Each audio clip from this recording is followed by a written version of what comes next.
le Free Comic Book Day et le premier épisode des Ultimates. Alors moi, je pensais que le Free Comic Book Day arrivait avant, mais en fait, non, ça arrive après. Ce premier épisode des Ultimates, qu'on attendait tous, hein, du coup, puisque c'est la dernière série. Ce que j'en ai pensé de cet épisode. Je vais commencer. Alors, il y a des concepts, j'ai lu 2 fois, en fait, pour être tout à fait franc avec vous. Je l'ai lu le jour de la sortie, où j'ai trouvé ça un petit peu moyen, et je l'ai relu plus attentivement, en prenant mon temps, en mûrissant certaines idées. Et il y a pas mal de petites choses. Ça souffre pour moi, cette série, peut-être d'un manque d'originalité. Je vais vous expliquer. Ça se passe effectivement complètement après Ultimate Universe. Ultimate Universe, voilà, il y a eu une destruction d'une partie de la ville de New York, imputée à Tony Stark et à son équipe. Et en fait, l'équipe a fait un saut dans le temps. Ils ont fait un saut dans le temps, ils ont fait un saut de 6 mois. 6 mois qui a toute son importance. C'est-à-dire que on voit bien qu'en fait, comme Ultimate Spider-Man, The Ultimate fonctionne en temps réel. Ils apparaissent au mois de juin, 6 mois après les événements. Donc, pourquoi pas? Je trouve que l'idée n'est pas inintéressante, mais cette temporalité réaliste me pose toujours problème parce que finalement, il n'y a qu'Ultimate Spider-Man jusqu'à présent qui respectait cette loi, pas du tout Black Panther ni Ultimate X-Men, ou en tout cas, ce n'était pas signalé comme tel. Et 2, ça veut dire que 6 mois où on devait construire quelque chose et finalement, est-ce que ça s'est construit ou pas? Et ben en fait, c'est un peu méta ce que je vais dire, mais j'ai l'impression que dans le comics, ils ont le même bilan, le même constat que cet univers Ultimate. Voilà.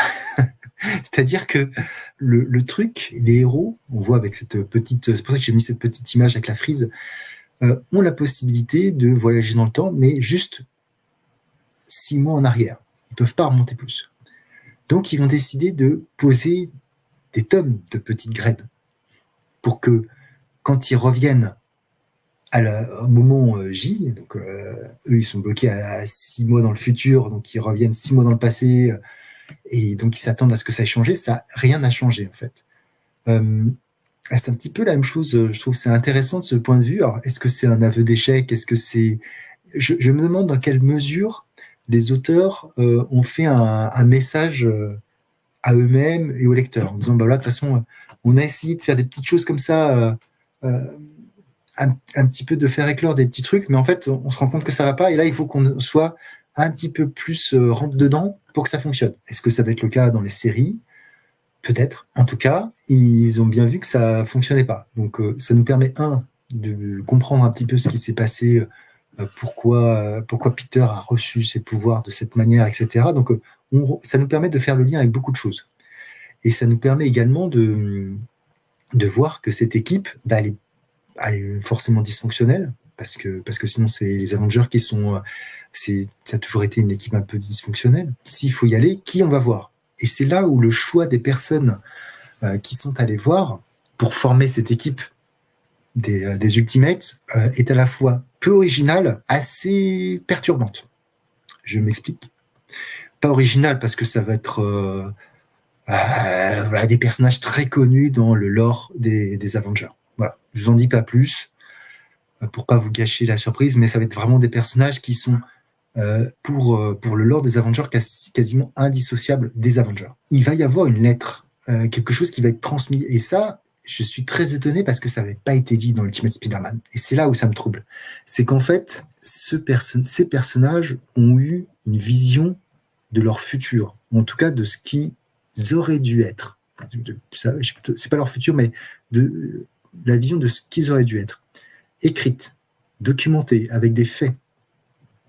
Ce qui n'était pas le cas de Spider-Man. Donc je me dis, est-ce que c'est quoi? C'est là où je me suis dit, mince, pourquoi lui, il saurait ce qu'il aurait dû faire, voir les mauvaises choses qu'il aurait dû faire, alors que Spider-Man, on va rien lui dire et on sait très bien qu'il y a des choses qui se sont passées, en fait. C'est là où je suis un peu troublé.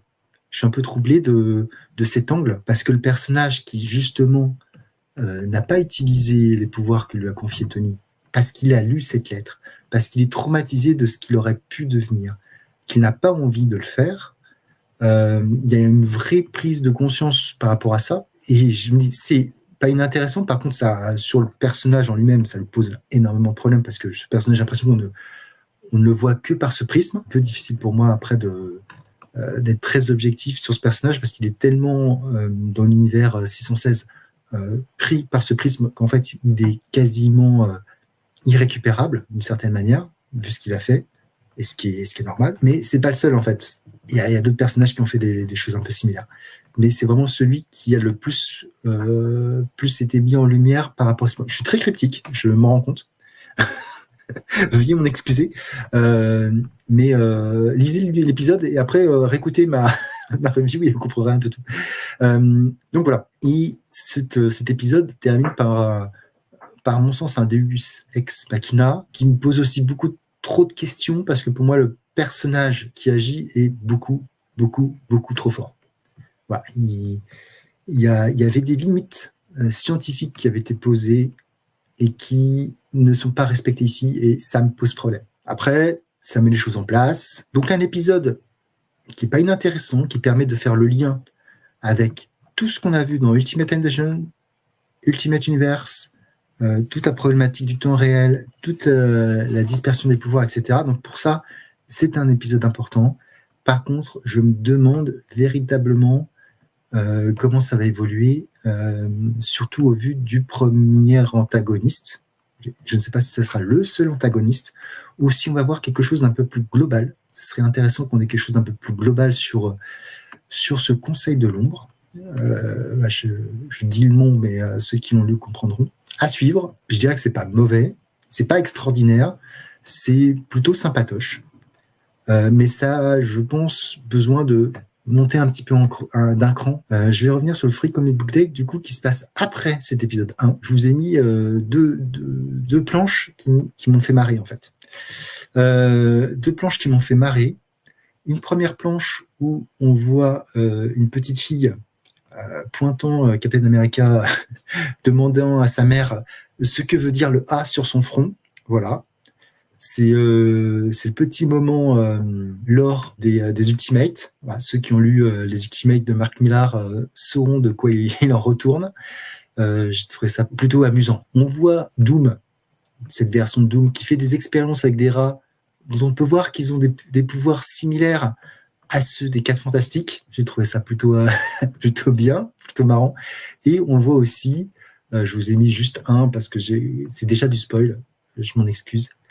Mais on voit ce qui est arrivé à d'autres personnages iconiques de l'univers Marvel, dont Black Bolt, voilà, qui est mort enfant. Voilà, pourquoi, comment, je ne sais pas. Mais en tout cas, il y a tout un musée et ça permet de faire le lien avec ce qu'on a pu voir dans l'Ultimate Universe. Est-ce que c'est indispensable? En fait, ça va permettre d'intégrer un nouveau personnage et ça donne aussi une vision de l'équipe à un moment donné. Voilà. Avec des ombres chinoises sur les membres qui n'ont pas encore été présentés.